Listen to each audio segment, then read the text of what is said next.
Hi viewers, welcome to our channel. ప్రస్తుతం మనతో పాటు ఇమ్మంది రామారావు గారు సీనియర్ జర్నలిస్ట్ ఉన్నారు. వాటితో ఒకసారి మాట్లాడదాం. సార్ నమస్కారం. సార్ నమస్తే బాబు. సార్, పవన్ కళ్యాణ్ గారి ఓజీ సినిమా ప్లేస్ లోకి ఎన్టీఆర్ గారి దేవరా సినిమా రాబోతుందని సోషల్ మీడియాలో ఒక వార్త వైరల్ అవుతుంది. సార్, యాక్చువల్గా ఓజీ సినిమాని సెప్టెంబర్ 27కి, దేవరా సినిమాని అక్టోబర్ 10కి రిలీజ్ చేస్తామని అనౌన్స్ చేశారు. కాకపోతే ఇప్పుడు ఓజీ సినిమా పోస్ట్ పోన్ 2025కి అయింది అని అంటున్నారు. దేవరా మూవీ అక్టోబర్ 10 నుంచి ముందుకు సెప్టెంబర్లోకి రాబోతుంది. అది కూడా 27 డేట్ అని అంటున్నారు. వార్తల్లో నిజమెంతుంది, అదే టైంకి వస్తాయంటారు. అది దేవరా సినిమా ముందుగా రావడానికి అనేక కారణాలు ఉన్నాయి. నాకు తెలిసి దేవరా సినిమా ఆల్మోస్ట్ అది కంప్లీట్ అయిపోయింది. ఏదో వర్క్ సాగుతుంది, దాన్ని 2 పార్ట్లు చేస్తారని విన్నాను నేను. అవును, అది ఎందుకంటే ఓజీ సినిమా అలా కాదు. It is an experimental cinema. కత్తిమీద సాములాడిది. అది హిట్ అయిందా పాన్ ఇండియా సినిమా అయిపోతుంది. ఒకవేళ వాళ్ళు చేసిన ఎక్స్పెరిమెంట్ని నమ్మలేకపోయామా, కన్విన్సింగ్గా లేదా? సినిమా అంటే అంతే కదా. సినిమా అంటే టు మేక్ బిలీవ్. ఆ చూసిన ప్రేక్షకుడికి నమ్మశక్యంగా ఉండాలి, అది డైజెస్ట్ అవ్వాలి. అందువలన ఆ చేయడంలో ఏమాత్రం అరమరికలు ఉన్నప్పుడు కూడా ప్రేక్షకులు కన్ఫ్యూజ్ అవుతారు. కనుక మీరు చెప్పినట్టుగా అక్టోబర్ కూడా కాదు, అంతకంటే లేట్ అయ్యే అవకాశాలు చాలా ఉన్నాయి. ఇప్పుడు మనకి ముగింపు దశలో హరిహర వీరమల్లు ఉంది. ఏఎం రత్నం అంతకంటే ఎక్కువ కాలం ఆగలేడు, వడ్డీలు పెరిగిపోతున్నాయి ఒక పక్క. తర్వాత ఇది ఉందనుకోండి, ఉస్తాద్ భగత్ సింగ్. అది కూడా పెద్ద దీని పట్ల గ్రాఫిక్స్ కానీ లేకపోతే వాళ్ళ సెల్యులాడి మీద చూపించే జిమ్మిక్స్ కానీ ట్రిక్ వర్క్, మనకి ఎక్స్పెరిమెంటల్ వర్క్ ఉండదు. కానీ ఇక్కడ అలా కాదు. ఓజీ సినిమా మాత్రం డెఫినెట్గా వాడు ఏదైతే అనుకున్నాడో అది మనకు కనిపించాలి. కనిపించకపోతే సినిమా ఎందుకు బాగలేదో చెప్పలేడు, ఏదో వెళితే అనిపిస్తుంది అన్నమాట. అటువంటి ప్రమాదం ఉంది కనుక డెఫినెట్గా ఓజీ సినిమా వెనక్కి వెళ్తుంది. ఎంత వెనక్కి వెళ్తుందో మనం చెప్పలేము. ఇప్పుడు హరిహర వీరమల్లు ఉందనుకోండి, ఒక లైన్ ఉంది, ఆ లైన్కి న్యాయం చేయాలంతే, పర్వాలేదు. అలాగే ఉస్తాద్ భగత్ సింగ్ ఉంది, లైన్ ఉంది, ఏదో ఫైట్ సన్నివేశాలు ఏమున్నట్టయితే యాక్షన్ సన్నివేశాలు కొంచెం టైం పడుతుంది. కానీ మామూలుగా ఆ సినిమాలో మీకు ఇక్కడ షార్ట్ బై షార్ట్ చూసుకునే అంశాలు రావు డెఫినెట్గా. అందులో సుజిత్ మొన్న ఇంటర్వ్యూలో చెప్పిన ప్రకారంగా చేయాలంటే నాకు ఇట్ టేక్స్ అట్లీస్ట్ రాజమౌళి సినిమాలో అవుద్దన్నమాట. అందుకని డెఫినెట్గా ఆ సినిమాకి నిజంగా ఒకవేళ చాలా అంటే కన్విన్సింగ్గా ప్రేక్షకుల్ని కొంచెం పిచ్చెక్కించేలా సినిమా ఉందనుకోండి, మళ్ళీ ఒక పాన్ ఇండియా సినిమా చాలా పెద్ద సినిమా అవుతుంది. ఇప్పుడు ప్రేక్షకులకు ఉన్న క్రేజ్ ప్రకారంగా చూస్తే పవన్ కళ్యాణ్ ఏ సినిమా చేసినప్పుడు కూడా ఓట్లు వేసిన ప్రజలందరూ చూస్తారు. పిఠాపురంలో మా పక్కనే ఉన్నాడు కదా, వైజాగ్లో మా పక్కనే ఉంటుంది కదా. అదే కదా రజనీకాంత్ హెల్ప్ అయ్యింది, అదే కదా ఎంజీఆర్ హెల్ప్ అయ్యింది. అందువల్ల పవన్ కళ్యాణ్కి ఎక్స్ట్రాగా రజనీకాంత్ లాంటి హీరోకు ఉన్న ఫాలోయింగ్ పవన్ కళ్యాణ్కి ఉంది కనుక ఇక ముందు ఆయన సినిమాలు ఏదైనా బాక్సాఫీస్ హిట్లే అవుతాయి. కానీ బాగా తీర్చిదిద్దడమే ఒక సమస్య. దానికి టైం పడుతుంది డెఫినెట్గా. OG cinema it takes time. Okay, కానీ దేవరాన్ని అంటే మామూలుగా సినిమాలు మనం ముందుకు తీసుకురావడం ఎప్పుడు చూడం సార్, రేర్గా చూస్తూ ఉంటాం. ఎందుకు ముందుకు తీసుకురావడానికి ప్రయత్నిస్తున్నారు? అక్టోబర్ నుంచి మళ్ళీ సెప్టెంబర్కి ఎందుకు అంటారు సార్? ఎవరు లేదు, ఇక్కడ థియేటర్గా సినిమా రిలీజ్ ఒక దాంతో డిపెండ్ అయి ఉండదు కదా. మంచి థియేటర్స్ కొన్ని కావాలి కదా. ఓకే, కనుక థియేటర్ దొరికినప్పుడు గ్యాప్ ఉన్నప్పుడు వేసేస్తారు అంతే. ఇప్పుడు ఒక సినిమా మీద ఒక వారం రోజులు టైం లేకుండా ఒక సినిమా మీద ఒక సినిమా వేసి ఇబ్బంది పడే కంటే గ్యాప్ ఉంది అక్కడ. ఆ సినిమా చూడడానికి ఏమో రోజులు ఉన్నాయి. అందువల్ల దేవర సినిమాని ముందుగా ప్లాన్ చేయడం అవసరం. కాదంటే ఒకటే సమస్య, బిజినెస్. ఎంత ఖర్చు పెట్టారు, ఎంత వస్తుంది. అది కూడా సక్సెస్ఫుల్గా పూర్తయినట్టయితే దేవర సినిమా ముందుగా రిలీజ్ చేయడంలో వాళ్ళు లాభమే కానీ నష్టం ఏం లేదు. ఓకే ఓకే సార్, ఈ 2 సినిమాలు కూడా బ్లాక్ బస్టర్ హిట్ అవుతాయి అనిపిస్తుందా సార్?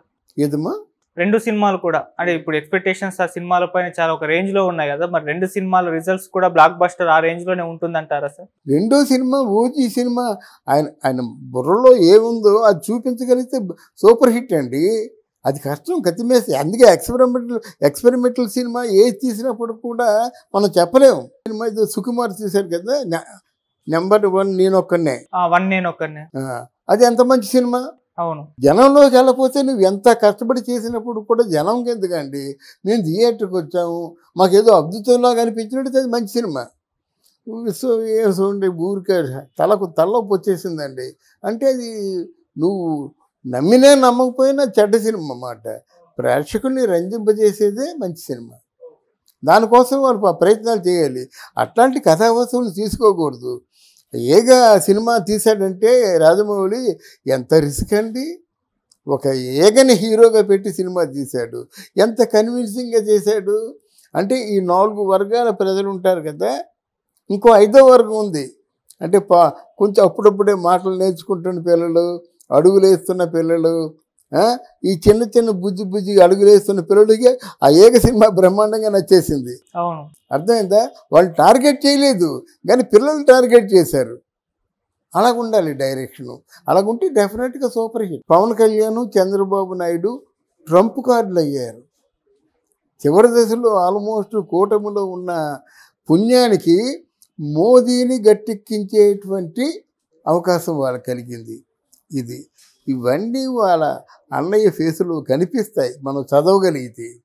అలాంటి వ్యక్తి రజనీ పక్కన సమవుజ్జీలు, అక్కడ సూపర్ స్టార్ అయినా ఇక్కడ మెగాస్టార్ అయినా ఆ వేది మీద గౌరవించడమే చాలా గొప్ప.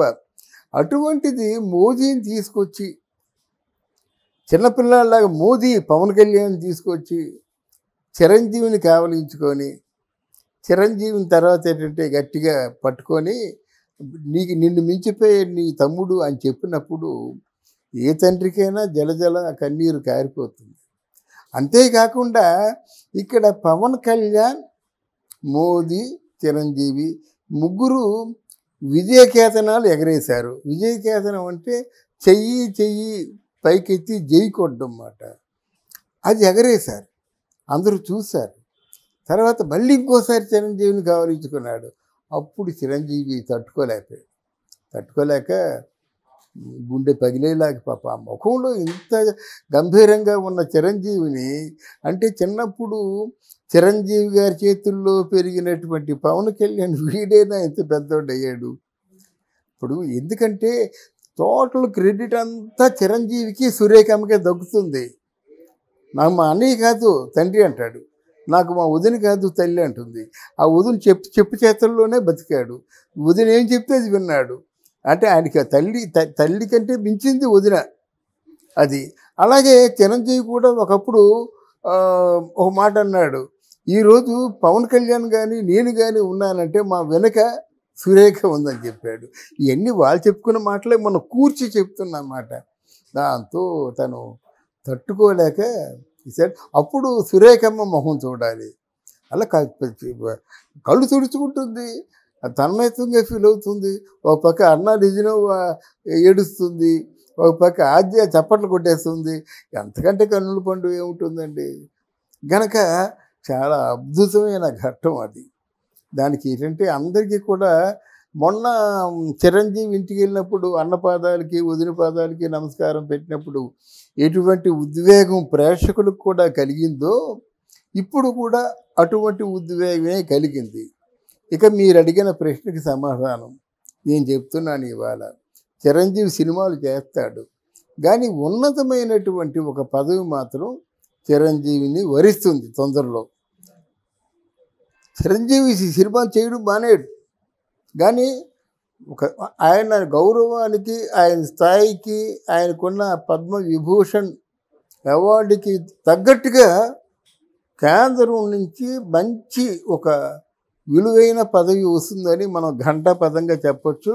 అందుకు మోదీ కూడా సుముఖంగా ఉన్నాడు. ఈరోజు పవన్ కళ్యాణ్ అంటే పూర్తి నమ్మకం మాట. ఆయన ఏం చెప్తే చేస్తాడు చిన్నపిల్లలాగా. అయితే ఆయన కొడుకు అయినట్టయితే మోదీ ఒక తండ్రిలాగా వెంటబడి వచ్చి చేస్తా అన్నట్టుగా చేసాడన్నమాట. కనుక తప్పకుండా చిరంజీవిని మనం రాబోయే రోజుల్లో సినిమాను మానేస్తాడని చెప్పను. ఆయన గౌరవానికి తగ్గట్టు ఉన్నటువంటి పోస్టు